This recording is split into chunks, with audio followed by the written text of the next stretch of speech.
वैदिक पर्सपेक्टिव के इस YouTube चैनल को सब्सक्राइब करें, वीडियो को लाइक व शेयर करें। ओम त्रिह नः रयिं वहतम् अश्विना युवम् त्रिह देवताता त्रिह उत अवतम धियः त्रिह सौभगत्वम् त्रिह उत श्रवांसि नः त्रिह अस्थम वाम सूरे दुहिता आरुहत रथम। तीन हमारे धन का वहन करो, हे अश्विना पुरुष और अतयुगल तुम दोनों। तीन देवताओं का यज्ञ है और तीन रक्षा करने वाले हैं धारण करने वाले की। तीन सौभाग्य हैं और तीन श्रवण किए जाने योग्य हैं हमारे। तीन सर्वश्रेष्ठ हैं तुम दोनों के विद्वान के लिए। दोहन करने वाली पर भली भांति रथ के समान आरोहण करो। यह मंत्र ऋग्वेद के प्रथम मंडल के 34वें सूक्त का पंचम मंत्र है।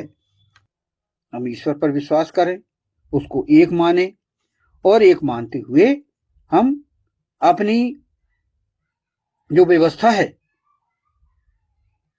पूरी तरह से सही तरीके से चलाएं। हमारे त्रिदेव कहलाते हैं जो ब्रह्मा, विष्णु और महेश। ब्रह्मा जो सृष्टि का निर्माण करने वाले माने गए हैं, विष्णु एक व्यवस्थापक माने गए हैं, पूरी तरह से वे सही प्रबंधक कहे गए हैं, और भगवान शिव वे दुष्टों को रुलाकर, दुष्टों को सही करके और तोड़फोड़ करके रुद्र का एक अवतार कहे जाते हैं। वे शिव के रूप में ये त्रिदेव कहलाते हैं। तो यहां पर हम भगवान विष्णु, भगवती लक्ष्मी का अनुगमन करने, यदि हम धन संपन्न होना चाहते हैं, हमारे बजट को सही करना चाहते हैं, हम घर में सही व्यवस्था यदि लाना चाहते हैं, तो भगवान विष्णु और भगवती लक्ष्मी का अनुगमन करें, क्योंकि उन्होंने पूरी तरह से इस व्यवस्था को अपनाया है और उनका हम अनुगमन करके हम पूरी तरह से हम हमारे जीवन की व्यवस्था को हम अपना सकते हैं। भगवान विष्णु हमारे एक मार्गदर्शक हो सकते हैं, जिन्हें हम उनके इतिहास से हम पता लगा सकते हैं। तो भगवान विष्णु की तरह भी हम अपने घर का गृह प्रबंधन, वित्तीय प्रबंधन सभी हम स्थापित कर सकते हैं। जिस प्रकार की हम ईश्वर पर विश्वास करते हुए हम ध्यान योग करते हुए हम अपने आय का भी हम प्रबंधन कर सकते हैं। वित्तीय व्यवस्था, इसे फाइनेंशियल मैनेजमेंट कहा जाता है, इनको हम कर सकते हैं। भगवती लक्ष्मी धन की लक्ष्मी कहलाती हैं। भगवान विष्णु उनके पति जो कि पूरे व्यवस्थापक हैं, और वही व्यवस्था हम हमारे घर में भी अपना सकते हैं। दंपति गृह प्रमुख कहलाते हैं, और जिस प्रकार भगवान विष्णु भगवती लक्ष्मी प्रबंधन में प्रमुख हैं, उसी प्रकार भी हम यह कार्यनीति अपना सकते हैं। हम हमारी आय के 5 भाग कर सकते हैं, और जैसा कि पिछले मंत्रों में कहा गया है कि आय के 5 भाग प्रथम हम जनहित के लिए लगाएं, पहला भाग। दूसरा भाग हम जो अश्विनी पुरुष औरत युगल है, दंपति युगल है, उनके लिए व्यय करें। तीसरा भाग हम हमारे परिवार के लिए आय के 2 भाग हम व्यय करें, और जो आखिरी भाग बचता है वो भविष्य के लिए हम बचा के रखें। हम अपनी जरूरतों और शौक के बीच संतुलन बनाने के लिए ये नियम अपना सकते हैं, ये जीवन शैली हम अपना सकते हैं।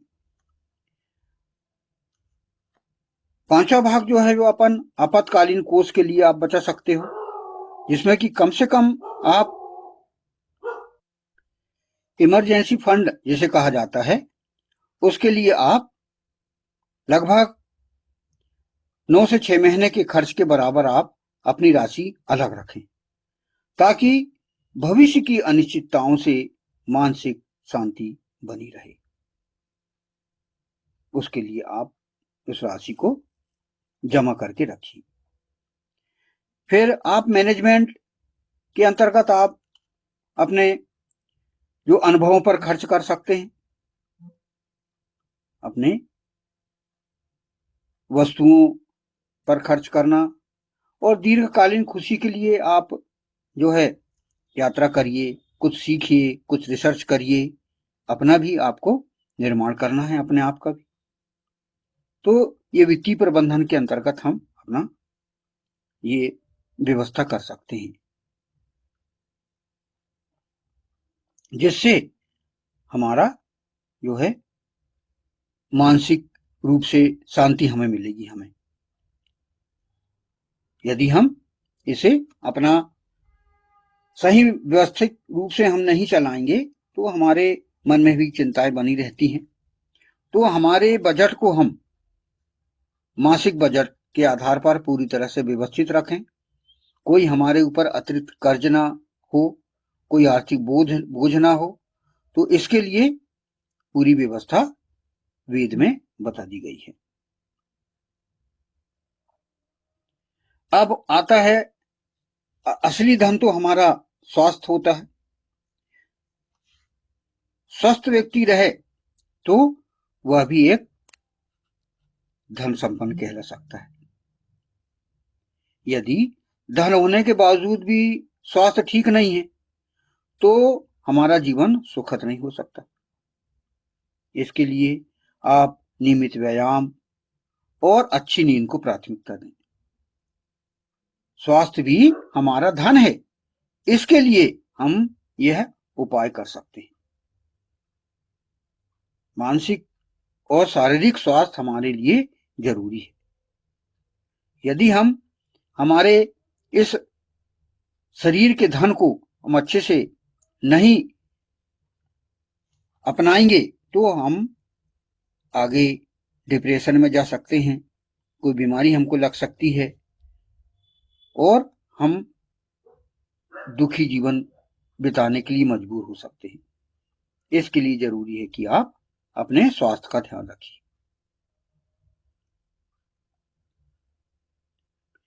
हम यदि अपने स्वास्थ्य को और मानसिक रूप से स्वस्थ रहना चाहते हैं तो हम ये भी अपना सकते हैं कि सोशल मीडिया पर दूसरों की जीवन शैली से अपनी तुलना करना बंद कर दें, क्योंकि यह केवल मानसिक तनाव और असुरक्षा पैदा करता है। हम अपने आप में मस्त रहें, हमारी जितनी सामर्थ्य है उस पर ही हम अपना आर्थिक जीवन चलाएं। फिर हमारे अंदर संतुष्टि का भाव होना चाहिए। सुखद जीवन जीने के लिए हमें संतुष्टि का भाव, संतोष ही धन है, ये बात का हम हमारे मन मस्तिष्क में बैठा लें। सकारात्मक सोच के साथ असली अमीरी मन की शांति और संतोष में है। इसको कहा जाता है हम सही अमीर कब कहलाते हैं, जब हमारी मन की शांति और संतोष हो हमारे मन में।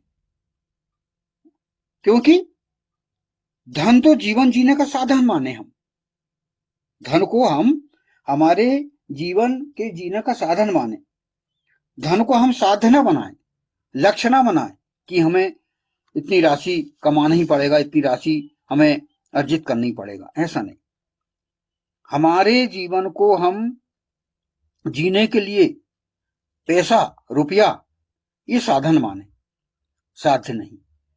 तभी हमारा मानसिक शारीरिक स्वास्थ्य सही रहेगा और हम सुखद जीवन जी पाएंगे।